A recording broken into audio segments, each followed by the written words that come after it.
जय हिंद साथियों, पार्थ एकेडमी के ऑनलाइन प्लेटफॉर्म पर आप सभी का एक बार फिर मैं स्वागत करता हूं। दोस्तों, आज मैं फिर लेकर आया हूं आप लोगों के लिए रेलवे में सभी साइंस से पूछे जाने वाले पीवाई की सीरीज का एक अगला भाग। आज मैं आप लोगों को पढ़ाने वाला हूं प्रैक्टिस से 26, प्रैक्टिस से 25 तक। अभी तक मैं आप लोगों को सारी बातें पढ़ा चुका हूं। अभी तक हम इस सीरीज में कुल 500 क्वेश्चन को कंप्लीट कर चुके हैं। 500 क्वेश्चन अभी तक इस श्रृंखला में हमारे कंप्लीट हुए और ये 500 क्वेश्चन वे क्वेश्चंस हैं जो एग्जाम्स में आगे भी आप लोगों को देखने को जरूर मिलेंगे।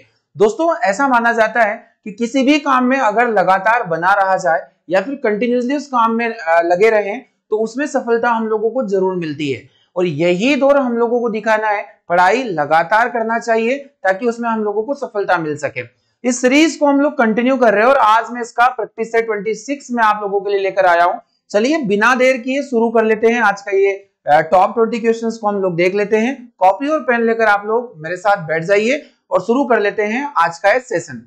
तो आज के सेशन में पहला प्रश्न हम लोग देखने वाले हैं जल्दी से। और सेशन शुरू होने के पहले मैं आपको बोलना चाहूंगा, सेशन को लाइक कीजिए, अपना प्यार दीजिए भरपूर। और अगर आपने सेशन को शेयर नहीं किया है दोस्तों के साथ तो शेयर जरूर कर दीजिए ताकि सभी को इस सीरीज का फायदा मिल सके। दोस्तों, आज का पहला प्रश्न हम लोग देखने वाले हैं श्रृंखला का। आरआरबी एनटीपीसी का एक पहला प्रश्न है और प्लांट क्लासिफिकेशन का पहला प्रश्न आप लोगों के सामने देखने को मिल रहा है।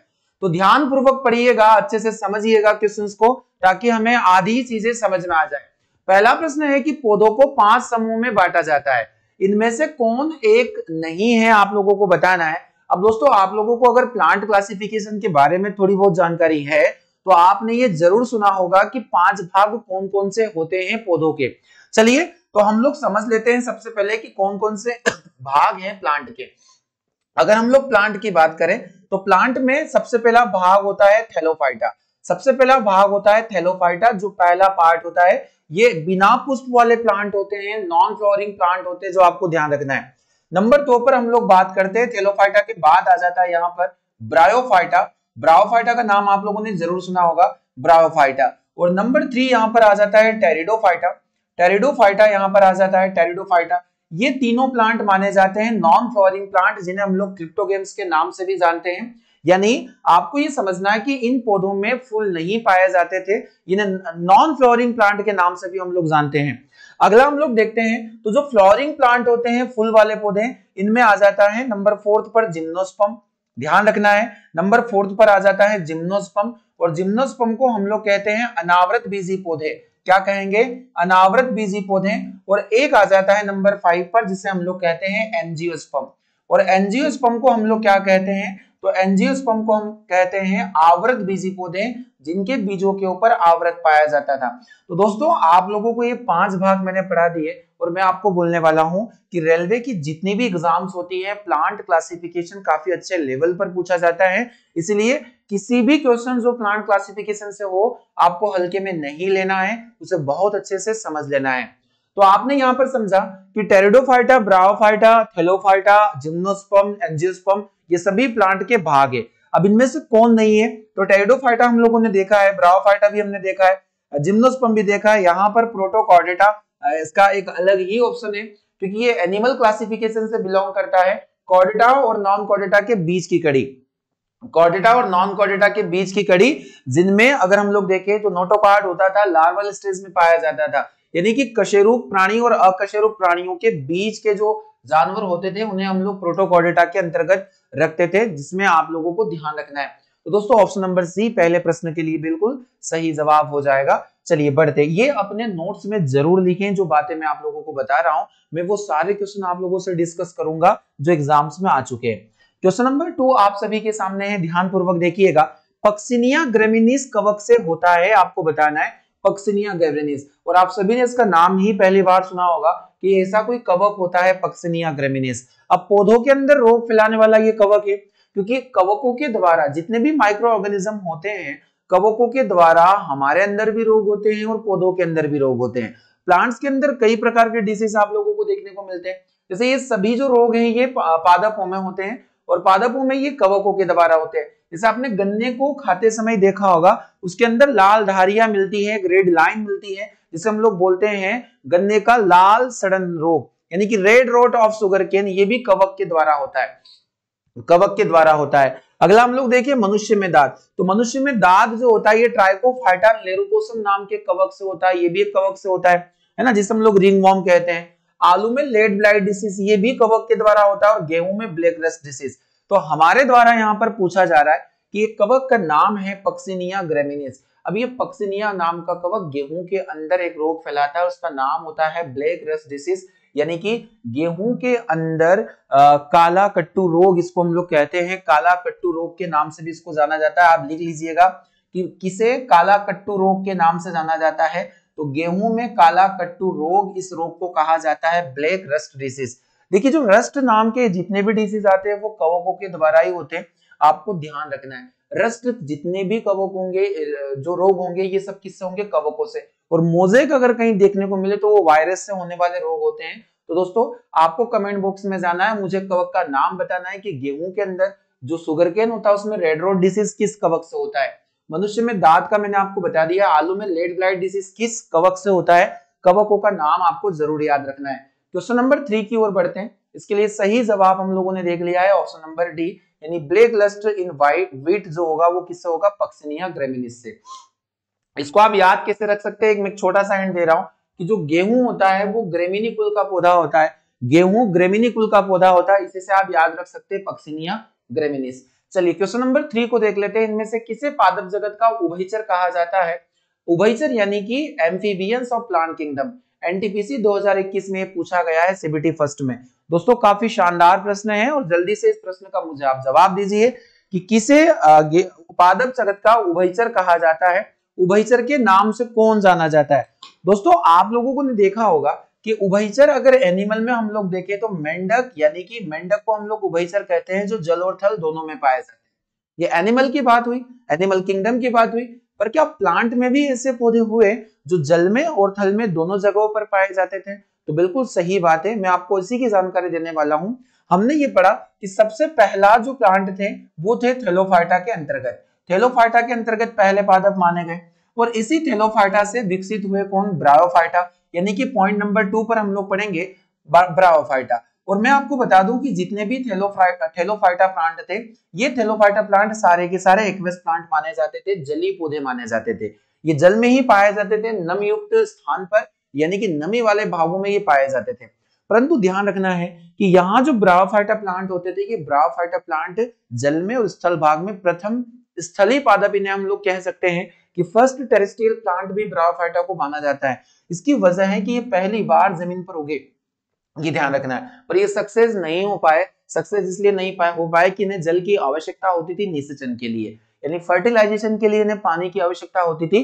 परंतु हम लोग कहते हैं जल और थल में पाए जाने के कारण इसी को हम लोग पादप जगत का उभयचर के नाम से भी जाने जाते हैं, एम्फीबियन ऑफ प्लांट किंगडम। सही जवाब इस प्रश्न के लिए हो जाएगा ब्रायोफाइटा, ऑप्शन नंबर सी हम लोग यहाँ पर चूज करने वाले। दोस्तों बहुत ही अच्छे लेवल के प्रश्न हैं, प्लीज आप लोग बहुत अच्छे से अपने नोट्स बना लें, और नोट्स बना लिए और इन्हें ऑन टाइम रिवीजन भी करते रहें। बार बार आप लोगों से ये निवेदन करने में आ रहा है ताकि आप लोगों का एग्जाम इस बार क्लियर हो जाए। अगर एग्जाम्स में आपसे पूछा जाता है कि पादप जगत का सरीसृप किसे कहा जाता है, तो टेरिडोफाइटा। तो नोट कर लीजिएगा, अगला प्रश्न जो रेडी आपके लिए होगा कि पादप जगत का सरीसृप, ये सरीसृप या फिर इसको रेप्टाइल ऑफ प्लांट किंगडम भी बोल सकते हैं।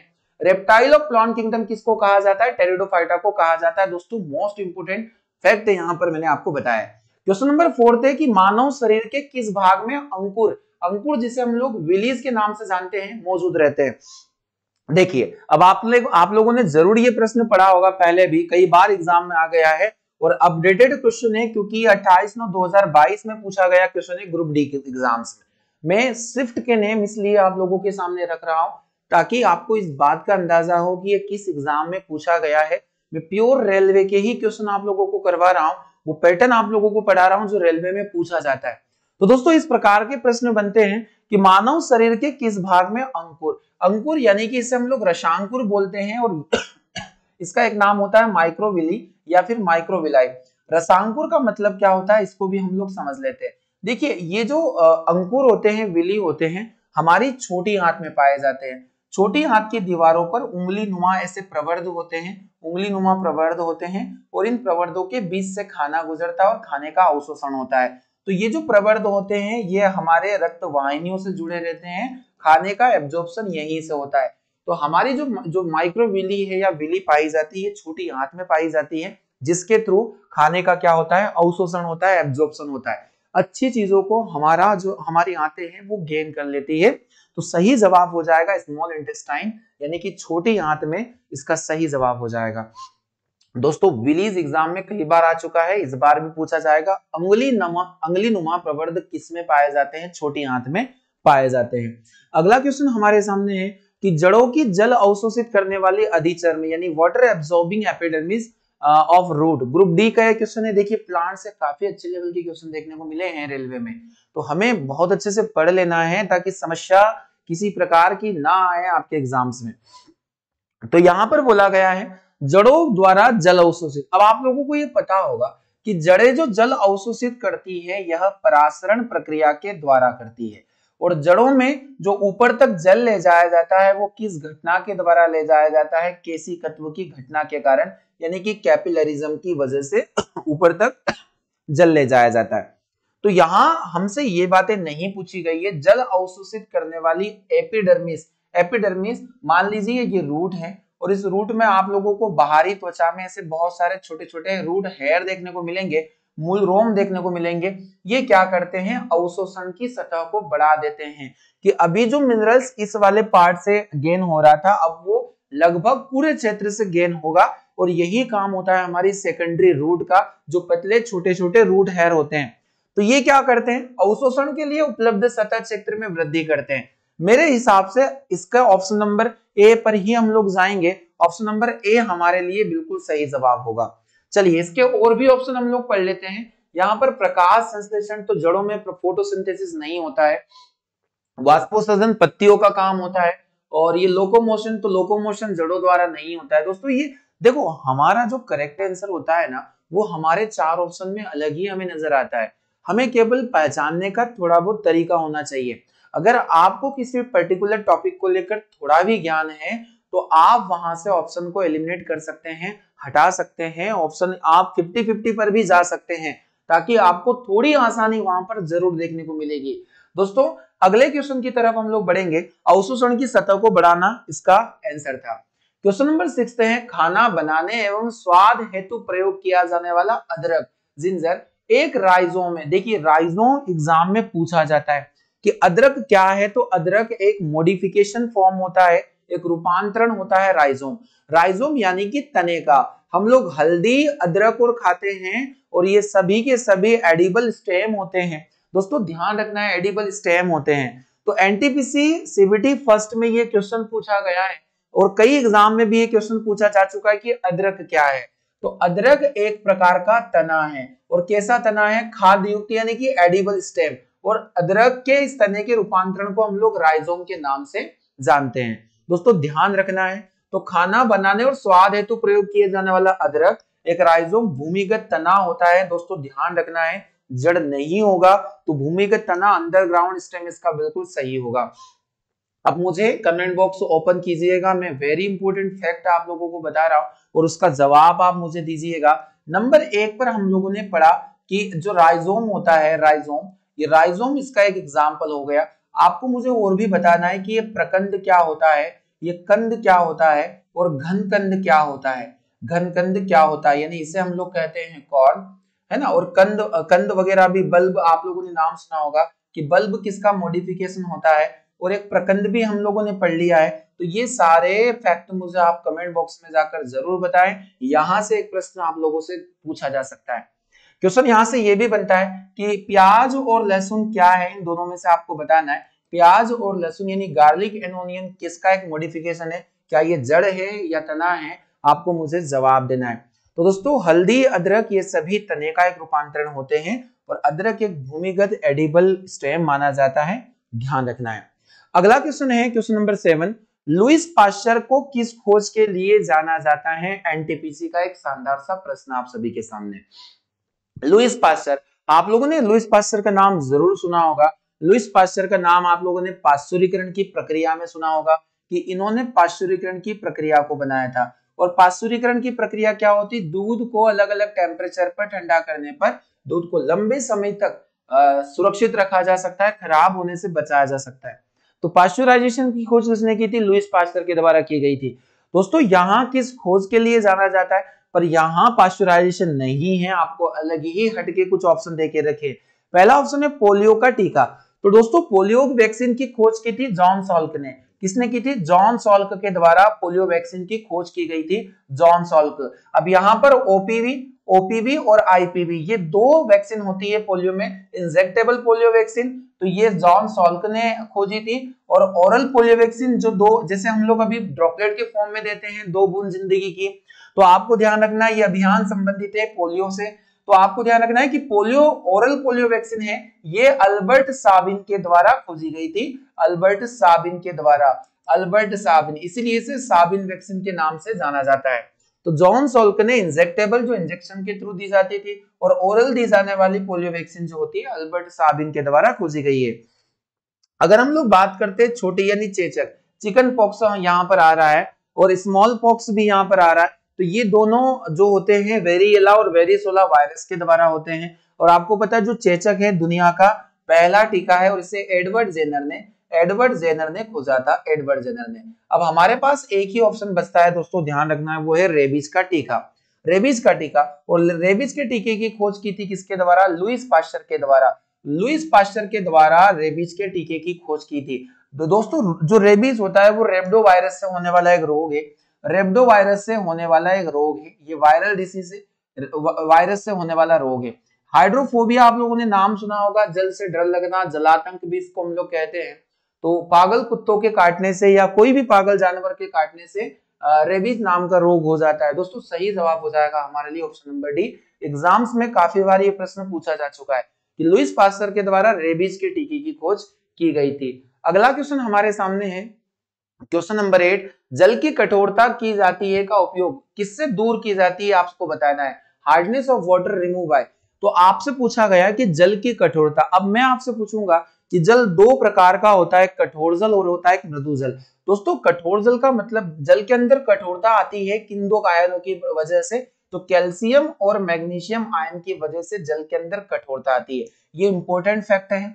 अब जल में अस्थायी कठोरता आती है कैल्शियम और मैग्नीशियम के बाइकार्बोनेट की वजह से, और जल के अंदर जो स्थायी कठोरता आती है वो इनके बाइकार्बोनेट के अलावा, जैसे सल्फोनेट आयन, क्लोरेट आयन, है ना, तो इन सभी आयनों के वजह से आती है स्थायी कठोरता। अब अगर हम लोग जल की स्थायी कठोरता या कठोरता को दूर कर रहे हैं तो इनमें से हमें यूज करना पड़ेगा धावन सोडा, साधारण नमक, पीओपी या विनेगर। सही जवाब हो सकता है हमारे लिए धावन सोडा, कपड़े धोने का सोडा, जिसे हम लोग कहते हैं Na2CO3। देखिए मैं इसका फॉर्मूला लिख रहा हूं यहाँ पर, Na2CO3.10H2O। इसका उपयोग करके जल की कठोरता को हम लोग दूर कर सकते हैं। दोस्तों वेरी इंपॉर्टेंट फैक्ट है, हर बार एग्जाम में ये पूछा गया है। ये भी आपसे पूछा जा सकता है कि जल के अंदर कठोरता किन 2 आयनों की वजह से आती है? तो कैल्शियम आयन और मैग्नीशियम आयन की वजह से। ग्रुप डी का ये प्रश्न था, हम लोगों ने कंप्लीट किया। क्वेश्चन नंबर 9 की तरफ बढ़ेंगे। ऑक्सीजन के अणु में होता है, यानी ऑक्सीजन मॉलिक्यूल हैज, ऑक्सीजन के अणु में क्या होता है? दोस्तों आप लोगों को जवाब देना है, ग्रुप डी का ये प्रश्न है 2018 में। अब आप लोगों ने ऑक्सीजन के अणु को देखा होगा, हम लिखते हैं इसे O2, है ना, हम लिखते हैं इसे O2। अब आपको पता है कि यहाँ 2 ऑक्सीजन के मॉलिक्यूल मिले हैं और ये 2 ऑक्सीजन के जो मॉलिक्यूल है, ऑक्सीजन का परमाणु क्रमांक होता है 8। और अगर हम लोग इसका एटॉमिक कॉन्फ़िगरेशन देखें तो 2 और 6 होगा, यानी इसके लास्ट सेल में 6 इलेक्ट्रॉन होते हैं, तो 1 2 3 4 5 और 6। और वही हम लोग एक और इलेक्ट्रॉन, एक और ऑक्सीजन लेंगे तो इसके पास भी 2 जोड़े के इलेक्ट्रॉन, यानी लॉन पर इलेक्ट्रॉन और 2 सिंगल इलेक्ट्रॉन। ये 2 सिंगल इलेक्ट्रॉन, 2 सिंगल, एक डबल बॉन्ड बनाकर आपस में जुड़े रहते हैं। यानी कि यहाँ पर एक डबल बॉन्ड बनेगा। कैसा डबल बॉन्ड बनेगा? सहसंयोजी बंध ही बनेगा, द्विबंध सहसंयोजी बंध बनेगा या दोहरा सहसंयोजी बंध बनेगा, और ये एक दूसरे से जुड़ जाएंगे। तो आपको देखना है कि जो होमो एटॉमिक कोवेलेंट बॉन्ड होता है वो इसी प्रकार से होता है, डबल बॉन्ड देखने को मिलेगा। जैसे नाइट्रोजन के बीच में ट्रिपल बॉन्ड मिलता है सहसंयोजी बंध में, क्लोरीन के बीच में सिंगल बॉन्ड मिलता है, हाइड्रोजन के बीच में सिंगल बॉन्ड मिलता है। दोस्तों ये कुछ कंपाउंड, ये कुछ एलिमेंट है जो आप लोगों को ध्यान रखना है अपने एग्जाम्स के लिए। चलिए ऑप्शन नंबर डी इसका करेक्ट आंसर हो जाएगा। अगला क्वेश्चन हमारे सामने है कि इनमें से कौन सा दंत चिकित्सकों द्वारा एनेस्थेटिक, एनेस्थेटिक का मतलब आप लोगों को पता होगा निश्चेतक के रूप में, यानी कि आपने बेहोश करने की दवा को जरूर नाम सुना होगा, बेहोश करने वाली दवा वो एनेस्थेटिक ही होती है। तो यहाँ जो दंत चिकित्सकों द्वारा एनेस्थेटिक के लिए स्थानापन्न के रूप में उपयोग की जाती है। देखिए दांतों से संबंधित विशेष क्वेश्चन पूछा जाता है, एनटीपीसी का ये क्वेश्चन है। अब आप मुझे बताइए, नॉर्मली एनेस्थेटिक का नाम आप लोगों ने सुना होगा क्लोरोफॉर्म।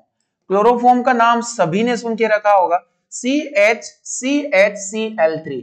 CHCl3 दोस्तों ये क्लोरोफॉर्म का केमिकल फॉर्मूला होता है और इसका उपयोग हम लोग बेहोश करने की दवा के रूप में करते हैं, यानी कि एनेस्थेटिक के रूप में इसका उपयोग किया जाता है। पर दंत चिकित्सकों में हम लोग इसके रिप्लेसमेंट पर यूज कर सकते हैं नाइट्रस ऑक्साइड यानी कि N2O, जिसे हम लोग लॉफिंग गैस के नाम से भी जानते हैं। तो N2O का उपयोग हम लोग करते हैं एनेस्थेटिक के रूप में, यानी एनेस्थेटिक जो होता है, एनेस्थेटिक दवाइयों के रूप में नाइट्रस ऑक्साइड का प्रयोग भी किया जा सकता है। दोस्तों बहुत ही अच्छा प्रश्न है, एग्जाम में ये पूछा जा सकता है आपसे, क्लोरोफॉर्म के अलावा भी याद रखना है। चलिए अगला क्वेश्चन ग्रुप डी से पूछा गया प्रश्न है, 2022 में आया हुआ क्वेश्चन है। देखिए क्वेश्चन यहाँ पर स्टेटमेंट पढ़िएगा कि आशी अपना कपड़ा साफ करने के लिए गलती से डिटर्जेंट के स्थान पर एक अज्ञात विलयन ले लेती है। एक अननोन सॉल्यूशन आशी ने ले लिया, उसके कपड़ों का रंग फीका पड़ जाता है। देखिए उसने गलती से डिटर्जेंट की जगह पर कोई दूसरा कोई पदार्थ ले लिया और वो जैसे ही कपड़ों में मिलाया उसके कपड़ों का रंग गायब हो गया। तो यहाँ पर पूछा गया कि यह विलयन क्या हो सकता है, यह अननोन सॉल्यूशन क्या हो सकता है।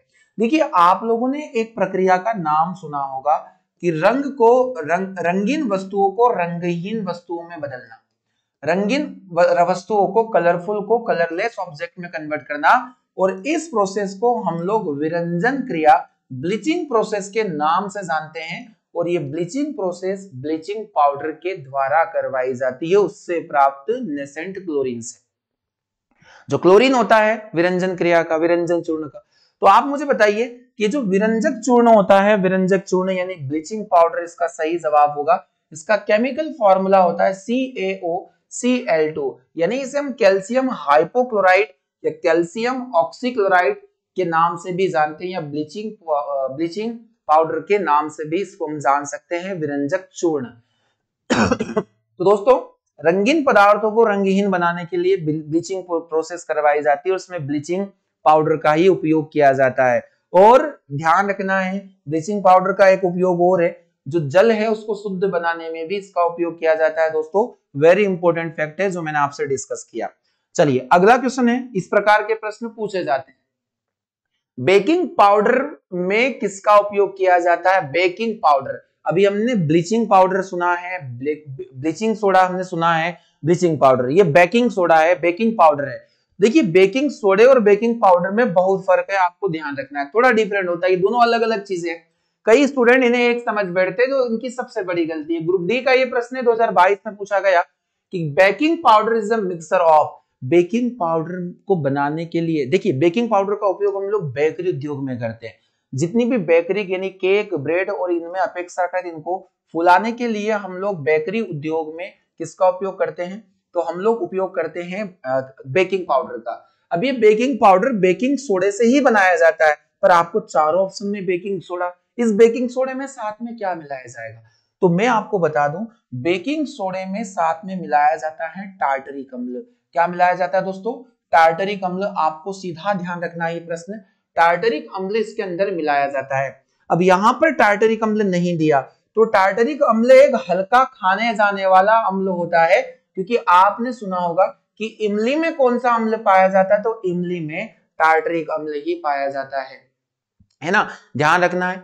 इमली, अंगूर और कच्चा आम, इमली, अंगूर, कच्चा आम, ध्यान रख लेना है, इनमें सभी में आपको टार्टरिक एसिड ही देखने को मिलेगा। तो दोस्तों बेकिंग सोडे के साथ हल्का खाद्य अम्ल, या फिर अपने नोट्स में इस बात को लिखे कि baking soda plus tartaric acid, ये दोनों मिलकर बेकिंग पाउडर बनाते हैं, जो केक, ब्रेड या खाद्य पदार्थों को अपेक्षाकृत फुलाने के लिए, उन्हें स्पंजी बनाने के लिए उपयोग किया जाता है। चलिए बहुत ही शानदार प्रश्न है जो मेरे द्वारा आपको पढ़ाए जा रहे हैं। दोस्तों एक बात मैं आपको बोलना चाहता हूं, काफी मेहनत लगती है, आपको मैं बता दूं काफी समय लगता है। ये छोटी सी क्लास आपके सामने लाने के लिए करीब करीब 3 घंटे की मेहनत होती है। 3 घंटे लगते हैं हमें इस क्लास को डिजाइन करने में। क्वेश्चंस हमें निकालना पड़ते हैं, फिर उसे फ्रेम करना पड़ते हैं और आपके सामने उसको शो करना पड़ते हैं।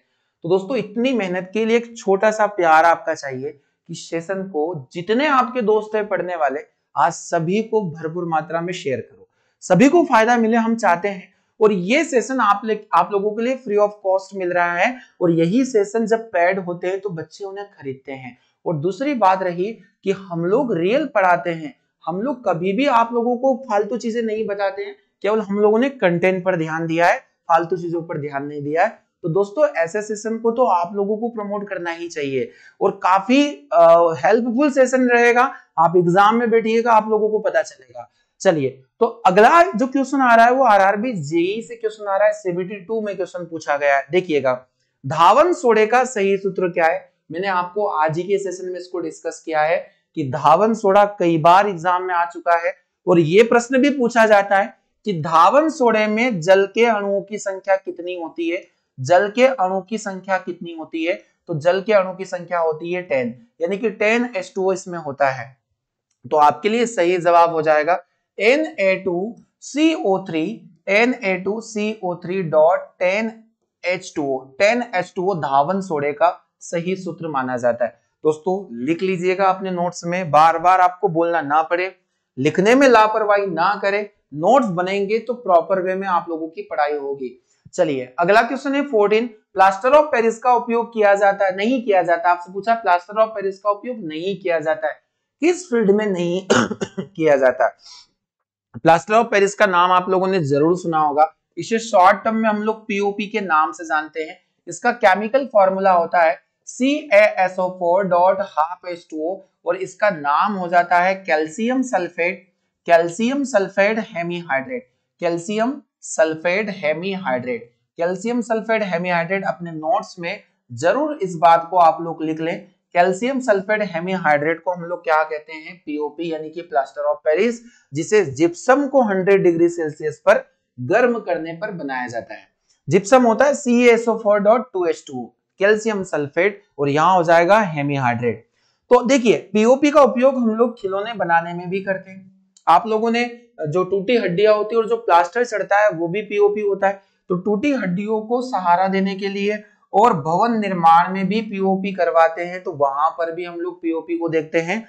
परंतु खाना पकाने के लिए पीओपी का उपयोग नहीं किया जाता है। तो फॉर कुकिंग फूड इसका एक सेपरेट ऑप्शन हो जाएगा, अलग ही हो जाएगा। इसलिए हमारा सही जवाब क्वेश्चन नंबर 14 के लिए हो जाएगा ऑप्शन नंबर बी। दोस्तों जो चीजें मैं एक्स्ट्रा फैक्ट में बता रहा हूं ये भी याद रखें, एग्जाम्स में इनके क्वेश्चन आपको देखने को जरूर मिलेंगे। क्वेश्चन नंबर 15 हम लोग पढ़ लेते हैं। इनमें से किसमें कोई कार्य नहीं किया जाता। फिजिक्स का काफी शानदार प्रश्न है, ग्रुप डी में ये पूछा गया है कि no work is done here, किस प्रोसेस में कोई भी काम नहीं किया जा रहा है, आपको बताना है। तो पहला ऑप्शन आप लोगों के सामने यहां पर देके रखा है, जिस ऑप्शन को आप लोगों को समझ लेना है। कपिल अपने कंधे पर 10 किलोग्राम वजन लेकर खड़ा है। देखिए मैं अपने कंधे पर 10 किलोग्राम वजन लेकर अगर खड़ा हो जाऊं तो क्या मेरे द्वारा कोई काम किया जा रहा है। आप लोगों को वर्क के बारे में पता होना चाहिए कि वर्क होता है F × S, यानी बल लगाने पर बल की दिशा में वस्तु क्या हो, वस्तु हो विस्थापित, यानी वस्तुओं में थोड़ा सा स्थान परिवर्तन हो, वस्तुओं में मूवमेंट हो, वो अपना स्थान चेंज करे, उनमें विस्थापन हो, वो कुछ दूरी चेंज करे, तो ये होता है कार्य। अब अगर कपिल अपने कंधे पर 10 केजी भार लेकर खड़ा है तो उसके द्वारा कोई कार्य नहीं किया जा रहा है। दोस्तों एक व्यक्ति हथौड़ा लेकर खड़ा है तो क्या उसने कोई काम किया, नहीं किया। तो इसलिए हमारा पहला ऑप्शन ही सही है। अब आप देख लीजिए बाकी ऑप्शन भी पढ़ लीजिए। सचिन 4 किलोमीटर की दूरी चलता है, चल रहा है, तो डिस्प्लेसमेंट भी हुआ, और डिस्प्लेसमेंट हुआ यानी कि वर्क किया गया। एक कुली किसी बस से किसी कार तक एक वजन लेके जाता है, यहां भी कार्य किया गया। और अरुण मैदान पर, देखिए कि मैंने मेरा नाम नहीं लिखा है, ये नाम एग्जाम्स में पूछा गया था। अब मुझे नहीं पता ये क्यों पूछा गया था, मेरा नाम यहाँ क्यों लिखा गया था, पर दोस्तों ये हुबहू क्वेश्चन है जो एग्जाम्स में आया हुआ है, आपके सामने शिफ्ट है, आप देख सकते हैं जाकर। यहाँ पर अरुण मैदान पर क्रिकेट खेलता है, जैसे मैं पढ़ा रहा हूं तो मैं पढ़ा रहा हूं, वर्क किया जा रहा है, डिस्प्लेसमेंट हो रहा है यहाँ पर, तो तो यह सारे काम हो रहे हैं, पर कपिल अपने कंधे पर 10 केजी भार लेकर खड़ा है, ये कोई काम नहीं हो रहा है क्योंकि यहाँ डिस्प्लेसमेंट 0 है, तो F कितना भी हो 0 हो जाएगा। सही जवाब ऑप्शन नंबर है। तो ऐसे ही शानदार प्रश्न आपको इस सेशन में मिल रहे हैं दोस्तों। अगला क्वेश्चन है 16 क्वेश्चन, शक्ति को किस रूप में व्याख्यायित किया जा सकता है? शक्ति को किस रूप में जाना जाता है? शक्ति क्या होती है? तो काम करने की दर यानी कि कार्य करने की दर, कार्य करने की दर को हम लोग शक्ति कहते हैं, करने की दर, कार्य करने की दर। तो यहां पर आपसे पूछा गया है ऊर्जा स्थानांतरण, work done is energy transfer, या फिर force applied to the raise the load, या फिर रेट ऑफ डूइंग वर्क और rate of transfer of energy, यानी ऑप्शन नंबर सी इसका सही जवाब हो जाएगा। मैंने किया कि कार्य करने की दर। अब आपको एक इसका फॉर्मूला भी ध्यान रखना है, शक्ति बराबर क्या हो जाएगा? कार्य बटे समय, कार्य बटे समय हो जाएगा। और इसका यूनिट अगर हम लोग देखेंगे, शक्ति का होता है वॉट और कार्य का होता है जूल और समय का होता है सेकेंड। तो आपका यहाँ पर एक फॉर्मूला तैयार है कि 1 वॉट बराबर 1 जूल पर 1 सेकेंड होता है। दोस्तों ऐसे प्रश्न एग्जाम में आते हैं। वॉट किसका इकाई है? तो शक्ति के इकाई होते हैं वॉट, किलोवाट, मेगावाट, गीगावाट, ये सब शक्ति के इकाई होते हैं। तो कार्य करने की दर। क्वेश्चन नंबर 17 है, इनमें से कौन सी एक अनुप्रस्थ तरंग, अनुप्रस्थ तरंग नहीं है, आपको बताना है। ग्रुप डी 2018 में एक प्रश्न कुछ पूछा गया है, अनुप्रस्थ तरंग यानी कि ट्रांसवर्स वेव नहीं है। देखिए 2 प्रकार की तरंगें होती है, तो एक होती है यांत्रिक और एक होती है अयांत्रिक। यांत्रिक तरंगों को माध्यम चाहिए और अयांत्रिक तरंगों को मीडियम की नीड नहीं होती। जैसे प्रकाश एक यांत्रिक भी है और अयांत्रिक भी है। एक इलेक्ट्रोमैग्नेटिक वेव भी हम लोग लाइट्स को कहते हैं क्योंकि ये निर्वात में भी गमन करती है। अब ये जो यांत्रिक तरंगे होती है 2 प्रकार की होती है, अनुप्रस्थ और अनुदैर्घ्य। तो अनुप्रस्थ तरंग का मतलब होगा जो सुरंग और गर्त के रूप में आगे बढ़ती है, इस प्रकार से सुरंग और गर्त बनाएगी। अगर हम इनका मीन पोजीशन देखें तो ऊपर वाला भाग सुरंग के नाम से जाना जाता है और नीचे वाला भाग गर्त यानी कि ये हो जाएगा आपका क्रेस्ट और ये हो जाएगा ट्रॉफ बनाकर चलती है। तो दोस्तों इसमें कौन कौन सी तरंग आती है? प्रकाश तरंग एक अनुप्रस्थ तरंग मानी जाती है, रेडियो तरंग भी एक अनुप्रस्थ तरंग मानी जाती है, और इलेक्ट्रोमैग्नेटिक वेव, जितनी भी इलेक्ट्रोमैग्नेटिक वेव होती है वो भी अनुप्रस्थ तरंग मानी जाती है। ध्वनि तरंग, साउंड वेव, ध्वनि एक प्रकार की अनुदैर्घ्य तरंग है यानी कि लॉन्गिट्यूडनल वेव मानी जाती है। ध्वनि ध्वनि एक प्रकार की अनुदैर्घ्य तरंग मानी जाती है दोस्तों, लॉन्गिट्यूडनल वेव मानी जाती है, जो संपीड़न और विलयन के रूप में, कॉम्प्रेशन और रेयरफेक्शन के रूप में आगे बढ़ती है।